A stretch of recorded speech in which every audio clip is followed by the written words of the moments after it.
നമസ്കാരം. കല്ലൂസ് കോസി കിച്ചണിലേക്ക് എല്ലാവർക്കും സ്വാഗതം. ഇന്ന് നമുക്ക് ഇഡ്ഡലിക്കും ദോശയ്ക്കും ഉപയോഗിക്കുന്ന ഇഡ്ഡലിപ്പൊടി ഉണ്ടാക്കിയാലോ? അതിന് ആവശ്യമായ സാധനങ്ങൾ: പുഴുങ്ങലരി, കുറച്ച് ഉഴുന്നുപരിപ്പ്, അതുപോലെ തന്നെ കടലപ്പരിപ്പ്, ജീരകം, കുരുമുളക്, ഉണക്ക മുളക് ചോപ്പ്, കായം, ഇതാ കറിവേപ്പിലയും വേണം.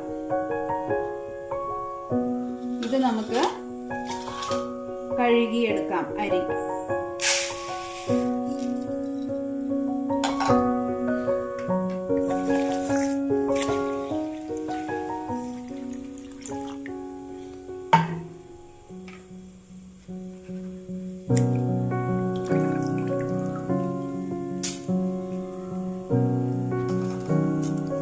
ഇത് വെള്ളം വെടിയട്ടെ, എന്നിട്ട് നമുക്ക് വറുക്കാം.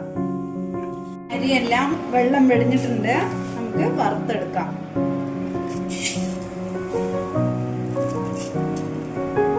എല്ലാം കൂടെ ഇടണ്ട, കുറച്ച് കുറച്ചായിട്ട് വറുത്തെടുക്കാം. നന്നായി പൊരിഞ്ഞു വരണം, അതുവരെ വെയിറ്റ് ചെയ്യാം.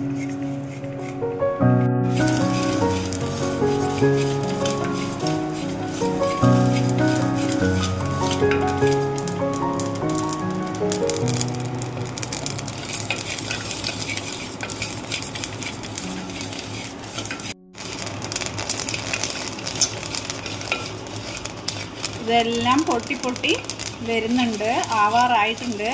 നമുക്ക് റേഷൻ കടയിൽ നിന്ന് കിട്ടുന്ന ചോപ്പരി കൊണ്ട് ഉണ്ടാക്കിയാൽ നന്നായിട്ടുണ്ടാവും. ഇപ്പോൾ എൻ്റെ കയ്യിൽ പൊന്നി അരിയാണ്, അതാണ് ചെറുതായിട്ട് കാണുന്നത്.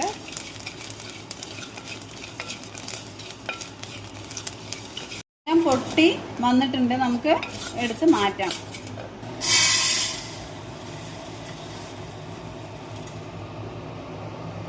ഇതാ കടലപ്പരിപ്പും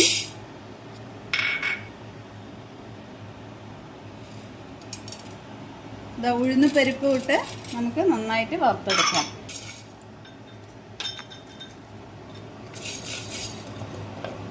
ഇതാ ഈ മുളകിടാം.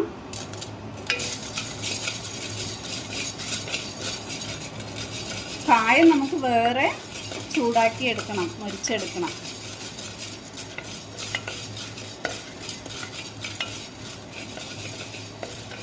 ഇതൊരു വിധം ആവുമ്പോൾ കുരുമുളകും ജീരകവും ഇടാം. ഇതൊരു വിധം ആയിട്ടുണ്ട്, നമുക്ക് ജീരകം ഇട്ട് കൊടുത്തു, കുരുമുളക് ഇട്ട് കൊടുത്തു.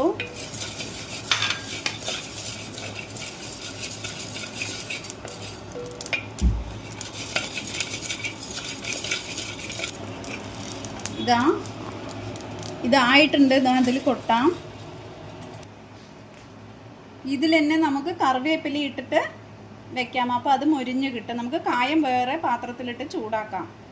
വറുത്ത് കഴിഞ്ഞിട്ടുണ്ട്, നമുക്കിതാ കറിവേപ്പിലയും ഞാൻ വറുത്തെടുത്തു. ഇതാ വെള്ളത്തിൻ്റെ അംശം പാടില്ല, ഇതാ കൈ കൊണ്ട് പൊടിക്കുമ്പോൾ ഇതാ പൊടിഞ്ഞ് വരുന്നുണ്ട്.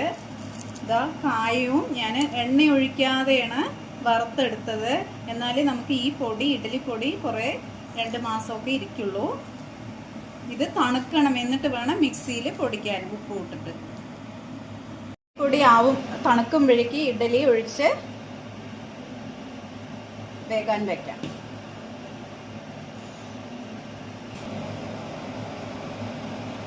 ഇഡ്ഡലിപ്പൊടിക്ക് വറുത്ത് വെച്ച എല്ലാ സാധനങ്ങളും തണുത്തിട്ടുണ്ട്. നമുക്ക് ആദ്യം മുളക് ഇട്ട് കുറച്ച് അരി ഇട്ട് പൊടിക്കാം.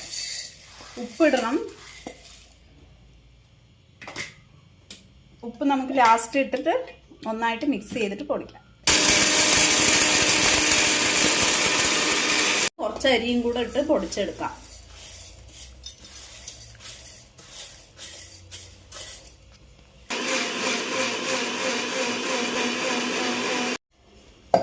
ഇതാ പൊടിച്ചിട്ടുണ്ട്.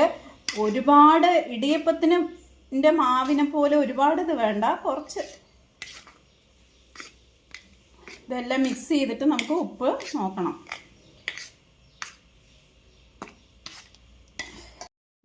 എല്ലാം പൊടിഞ്ഞു വന്നിട്ടുണ്ട്. നമുക്ക് ഗ്ലാസിൻ്റെ ബോട്ടിലിൽ ആക്കാം. ഞാനിപ്പോൾ ഇതിലാക്കുന്നത്. നമുക്ക് ടൈറ്റായിട്ട് അടച്ചു വെച്ച് പറഞ്ഞാൽ 1 മാസം 2 മാസമൊക്കെ കേടുകൂടാതെ ഇരിക്കും. വെള്ളത്തിൻ്റെ നനവേ പാടില്ല. ഇതാ ആയിട്ടുണ്ട്. നമുക്ക് ടൈറ്റായി അടച്ചു വെക്കണം. ഇത് നമുക്ക് ഇഡലിൻ്റെ കൂടെയോ ദോശൻ്റെ കൂടെയോ നല്ലെണ്ണയോ വെളിച്ചെണ്ണയോ നെയ്യോ എന്ത് വേണമെങ്കിലും ഒഴിച്ചിട്ട് നമുക്ക് കഴിക്കാം. ഇത് കാണിച്ചു തരാം. ഇതാ നമുക്ക് പൊടിയെടുത്ത്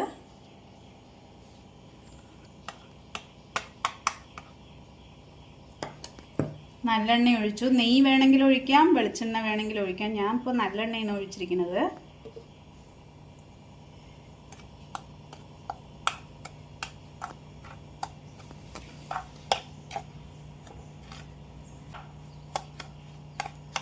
നമുക്ക് വേണമെങ്കിൽ ഇതിൻ്റെ മേലെ കൂടെയും കുറച്ചിടാം.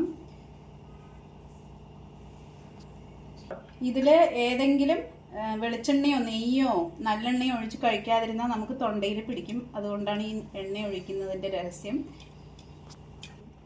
ഇതാ സാമ്പാർ ഒഴിച്ച് കുറച്ച് ചട്നി എടുത്ത് ഇതാ കുറച്ച് പൊടിയിൽ മുക്കി ഇതാ നന്നായിട്ടുണ്ട്. നല്ല ടേസ്റ്റി ആയിട്ടുണ്ട്. ഒരു പ്രാവശ്യം ഈ ഇഡ്ഡലി പൊടി ഉണ്ടാക്കി എല്ലാവരും കഴിച്ചു നോക്കണം. ഞാനിത് എൻ്റെ സ്റ്റൈലിലാണ് ഉണ്ടാക്കിയിരിക്കുന്നത്. ഇഷ്ടപ്പെടുകയാണെങ്കിൽ എല്ലാവരും ലൈക്ക്, ഷെയർ, സബ്സ്ക്രൈബ് ചെയ്യാൻ മറക്കരുതേ.